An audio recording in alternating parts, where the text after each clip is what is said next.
4월 21일 부활 8일 축제 목요일 본기도. 하느님 뭇 백성을 한데 모으시어 하느님의 이름을 찬양하게 하셨으니 세례로 새로 난 이들이 같은 마음으로 믿고 서로 사랑을 실천하여 하나 되게 하소서. 성부와 성령과 말씀의 초대. 베드로 사도는 유다인들에게 배척당하신 예수님을 하느님께서 영광스럽게 해주셨다고 깨우쳐 준다.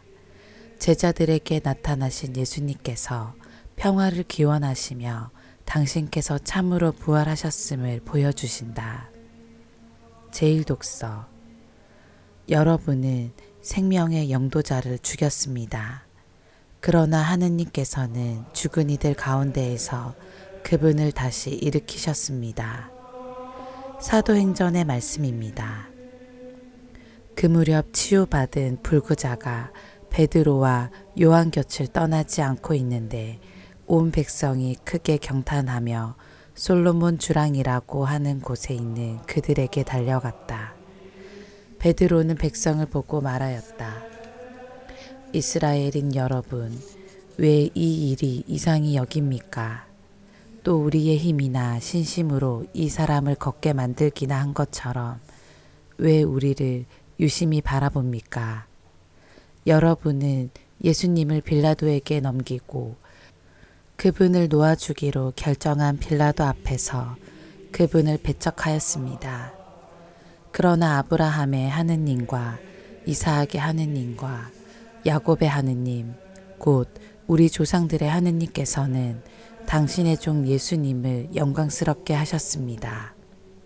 여러분은 거룩하고 의로우신 분을 배척하고 살인자를 풀어달라고 청한 것입니다. 여러분은 생명의 영도자를 죽였습니다. 그러나 하느님께서는 죽은 이들 가운데에서 그분을 다시 일으키셨고 우리는 그 증인입니다. 이 예수님의 이름에 대한 믿음 때문에 바로 그분의 이름이 여러분이 지금 보고 또 아는 이 사람을 튼튼하게 하였습니다. 그분에게서 오는 믿음이 여러분 모두 앞에서 이 사람을 완전히 낫게 해 주었습니다. 이제 형제 여러분, 나는 여러분도 여러분의 지도자들과 마찬가지로 무지한 탓으로 그렇게 하였음을 압니다. 하느님께서는 모든 예언자의 입을 통하여 당신의 메시아께서 고난을 겪으시리라고 예고하신 것을 그렇게 이루셨습니다. 그러므로 회개하고 하느님께 돌아와 여러분의 죄가 지워지게 하십시오. 그러면 다시 생기를 찾을 때가 주님에게서 올 것이며 주님께서는 여러분을 위하여 정하신 메시아 곧 예수님을 보내주실 것입니다.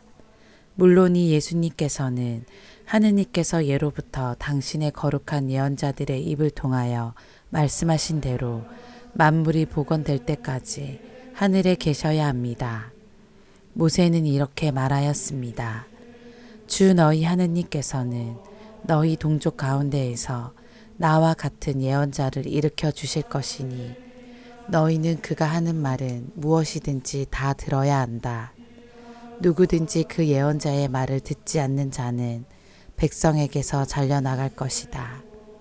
그리고 사무엘을 비롯하여 그 뒤를 이어 말씀을 전한 모든 예언자도 지금의 이때를 예고하였습니다. 여러분은 그 예언자들의 자손이고 또 하느님께서 아브라함에게 세상의 모든 종족들이 너희 후손을 통하여 복을 받을 것이다 하시며 여러분의 조상들과 맺어주신 계약의 자손입니다. 하느님께서는 당신의 종을 일으키시고 먼저 여러분에게 보내시어 여러분 하나하나를 악에서 돌아서도록 하여 여러분에게 복을 내리게 하셨습니다. 주님의 말씀입니다. 하느님 감사합니다. 복음. 성경에 기록된 대로 그리스도는 고난을 겪고 사흘 만에 죽은 이들 가운데에서 다시 살아나야 한다. 루카가 전한 거룩한 복음입니다. 그 무렵 예수님의 제자들은 길에서 겪은 일과 빵을 떼실 때에 그분을 알아보게 된 일을 이야기해 주었다.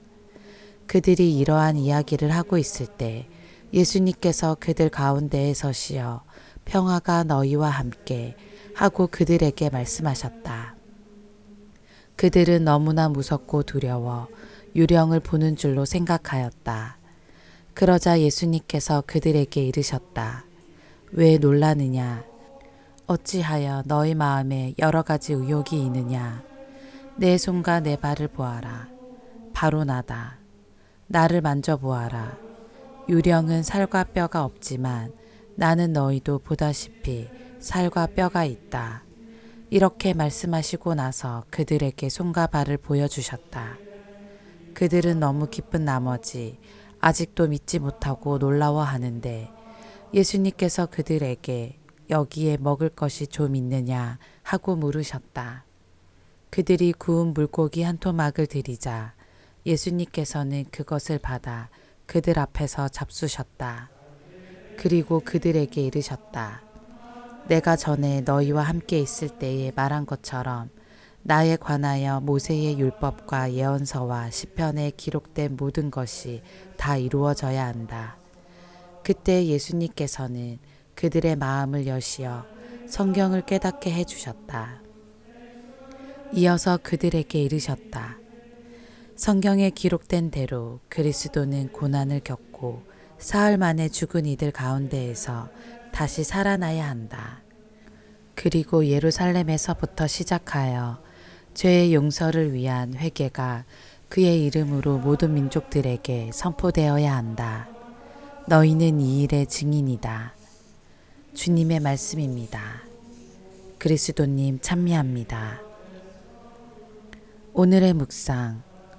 오늘 복음은 부활하신 예수님께서 제자들에게 나타나시어 사명을 부여하시는 이야기입니다. 엠마오로 가던 두 제자는 돌아와 다른 제자들에게 자신들이 겪은 일들을 전합니다. 그때 예수님께서 나타나시어 평화가 너희와 함께라고 말씀하십니다. 슬픔과 절망, 좌절과 두려움에 10년 속에 빠져 있던 제자들은 여전히 부활하신 예수님을 믿지 못합니다. 그러자 주님께서 그들에게 당신 손과 발을 보여주십니다. 그리고 십자가에 못 박힌 자국들을 만져보게 하십니다. 이어서 구운 물고기를 잡수십니다. 부활하신 예수님께서는 유령도 영혼의 환영도 아니시라는 사실을 분명히 하십니다. 부활하신 당신의 몸은 누구나 직접 볼 수 있고 만질 수 있으며 그분께서는 몸소 음식까지 잡수시기 때문입니다. 부활하신 예수님께서 엠마오로 가는 두 제자와 함께 걸으시며 성경 안에서 그리스도에 관한 가르침을 주셨던 것처럼 이제 다른 제자들에게도 그렇게 하십니다. 내가 전에 너희와 함께 있을 때에 말한 것처럼 나에 관하여 모세의 율법과 예언서와 시편에 기록된 모든 것이 다 이루어져야 한다. 이로써 제자들은 스승님께서 구약 성경에 예언된 그리스도이심을 깨닫습니다. 덧붙여서 부활하신 주님께서는 제자들에게 사명을 부여하십니다. 예루살렘에서부터 시작하여 죄의 용서를 위한 회개가 그의 이름으로 모든 민족들에게 선포되어야 한다. 너희는 이 일의 증인이다. 예수 그리스도께서는 새 계약을 통하여 새로운 하느님의 백성인 교회를 세우셨습니다. 그러므로 교회의 사명은 세상의 복음을 전하는 것, 생각과 말과 행위로 복음의 증인이 되는 것입니다. 아멘.